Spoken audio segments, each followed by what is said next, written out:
มัสการเจริญพรมายังออกตนศรัทธาทั้งหลายมื้อนี้วันที่19เดือนกุมภาพันธ์ปี2026เป็นวันพฤหัสนะถือโอกาสในนามเป็นตัวแทนคณะอพสแขวงคณะศึกษาสงฆ์แขวงผู้ใดรับมอบหมายให้รับผิดชอบเรื่อง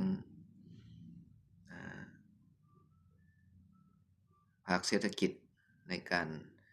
กะเกี่ยมการสอบเซ็งนักเรียนเก่งวิชาพุทธศาสนาคันแขวงสัญญบุรีครั้งที่5ในระหว่างวันที่25-26ของเดือนกุมภาคืออาทิตย์จะมานี้ปี2026อาทิตย์จะมานี้ฉันได้นำผู้รับผิดชอบขอถือโอกาสบันทึกเสียงแจ้งข่าวป่าบุญแล้วก็เป็นการให้ข้อมูลเบื้องต้นมายังพระอาจารย์สัตถุครูบาแล้วก็ทางออกตนศรัทธาทั้งหลายดังนี้เนาะคือในระหว่างวันที่25-26เดือนกุมภาพันธ์ปี2026โดยปฏิบัติตามแผนการศึกษา5ปีของอพสแขวงแล้วก็แผนประจำปีของศึกษาสงฆ์แขวงสัญญบุรีปี2025-2026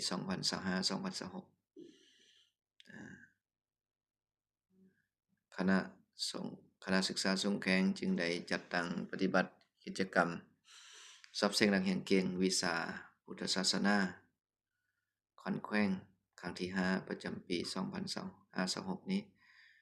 อันหนึ่งก็เพื่อเป็นการปฏิบัติตามแผนของศึกษาที่วางออก2แล้วเพื่อเป็นการสุขยุส่งเสริมเรื่องการศึกษาสงฆ์ก็คือการศึกษาเรียนรู้ทางพุทธศาสนาโดยเฉพาะวิชาบาลีธรรมวินัยพุทธประวัติในทันเทียวพระสงฆ์สามเณรภายในแขวงสัญญบุรีปัจจุบันนี้ถือว่าการหักหากะเกี่ยมก็ดำเนินมาระยะหนึ่งแล้วซึ่งกิจกรรมในครั้งนี้คาดว่าจะใช้งบประมาณอยู่จำนวน 47,910,000 กีบนะ 47,910,000 กีบคาดว่าจะได้ใช้งบประมาณพร้อมกับอาหารเพลนจำนวน2คาบ